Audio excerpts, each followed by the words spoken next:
Welcome back to the Bulwark YouTube channel. I am Sonny Bunch. I'm the culture editor at the Bulwark. I'm very pleased to be joined today by Will Sommer to talk about what is possibly the craziest. And then, we're using it's. There's a lot of options to choose from here, but I think probably the craziest ambassadorial pick that I can remember, certainly in recent memory. Will, who is the new ambassador to Malaysia? He is, I guess, Twitter power user, Trump slavish devotee, and self-proclaimed alpha male, Nick Adams. Duty has called me to serve my country overseas, not in the uniform of combat, but armed with the pen of diplomacy. I don't know anything about Nick Adams besides what I see on Twitter, right? On Twitter, he has this kind of persona as being a true alpha male. You know, he tweets about going to Hooters and having wings for dinner because that's what a real man eats for food. I always thought this was a bit. I always thought he was doing a bit, like kind of a parody, but not really, like an earnest parody. Is that not the case? Well, I mean, I think it is a bit, but one that he also seems to believe in. I mean, he's kind of, for folks who aren't aware of this guy, and this is truly, I feel both a sense of amusement, because it's really not that big a problem, I guess, but also a sense of dread that this is where the country's at. And like, even all the news we've seen from this administration the past 5 months or so, I saw this and I just thought, oh no, this is bad. So basically, if people aren't aware of this is a guy who goes on Twitter and kind of has, he does lectures and whatever. And he's almost like a child's idea of an alpha, like this, like a big, like burly man. He's an Australian guy. He became a citizen, I think 4 years ago or so, a citizen of the United States. So he talks in a big Australian accent. He's a burly guy. He says things like, oh, I want to go to Hooters with me mate. So just give me the morning for an alpha male. You want to eat as much steak and as many eggs as possible. Then definitely you are plunging without a shadow of a doubt. Alphas go in the birthday suit. They plunge. Yeah, me girlfriend won't let me go golfing today. And so that's his deal. And you might say, well, I missed the part about where he's an experienced diplomat or he's an expert on Malaysia. I did miss that actually. Could you explain to me his background here? What is the diplomatic background that he's bringing? That's because I mean, look, I know these political appointees are often big campaign donors, people who get these ambassador jobs, but this is really wild. Trump in the first administration appointed him to the board of the Wilson Center, which is like a foreign affairs operation.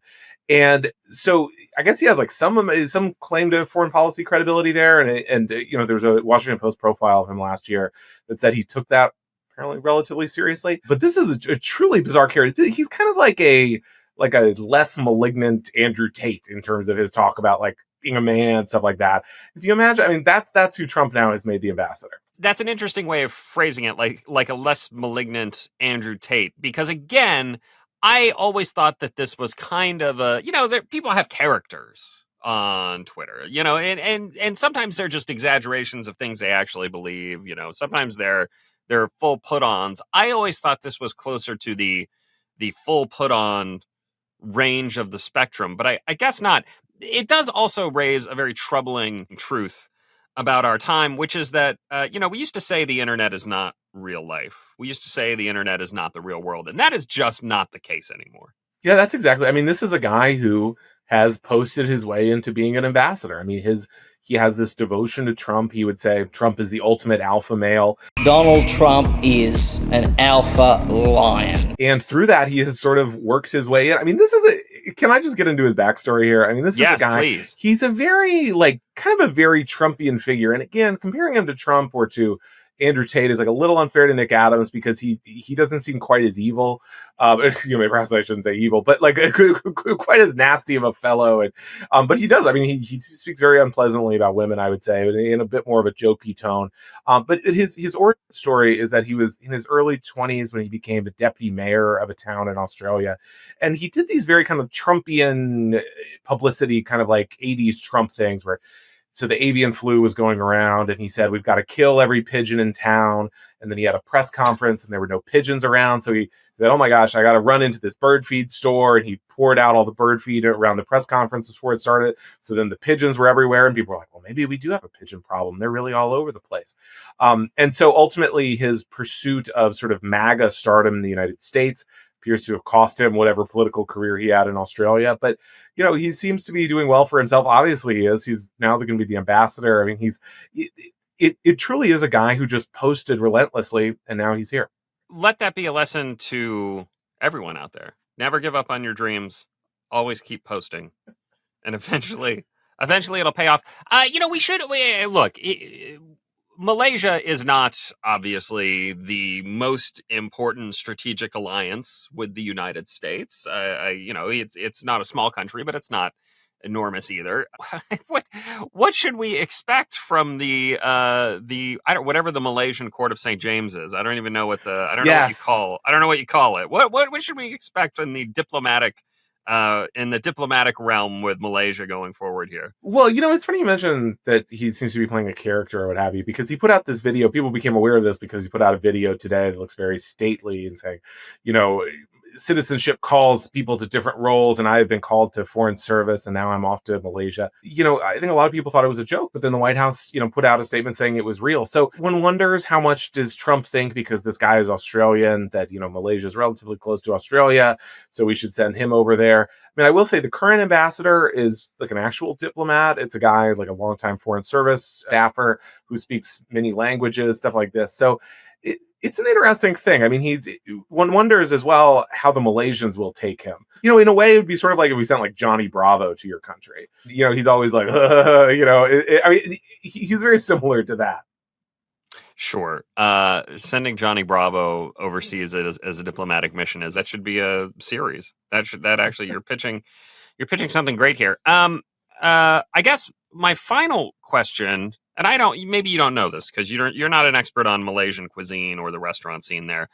Is there a Hooters in Malaysia for him to have food at? Since that's a great question. Place. Let's get into, I mean, the whole Hooters thing. I mean, he does seem very like he reminds me in some ways of Jacob Wohl, if people remember that right-wing provocateur. Sure. He's very into these sort of like trademark bits and into telling stories that no one could possibly believe. Like he has this one, he tells this report for the Washington Post.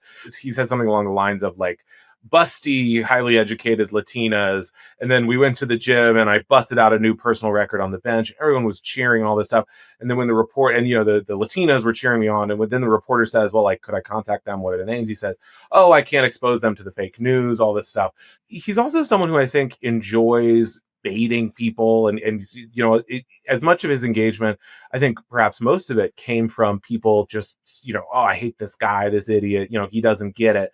And, you know, he seems to at least get some of it. I mean, he's always saying, you know, he in terms of golf, he'll say, you know, my girlfriend, I don't want her bothering me when I'm having a foursome with the boys. And people say, a foursome? You know, what's this guy talking about? I just keep coming back to the idea of kayfabe. You know, this is a favored, it's an old professional wrestling term. JVL, Jonathan V. Last at the Bulwark, uses it a lot. And I think it's a pretty good way of understanding, you know, who is being serious and who isn't at any given moment, and who considers himself, you know, quote, smart mark and can see through the kayfabe, and who can't. And I always just kind of assumed that this guy was, you know, partaking in that on a higher level. And it's not clear to me if doing the kayfabe is what got him the job, or if nobody in the White House understands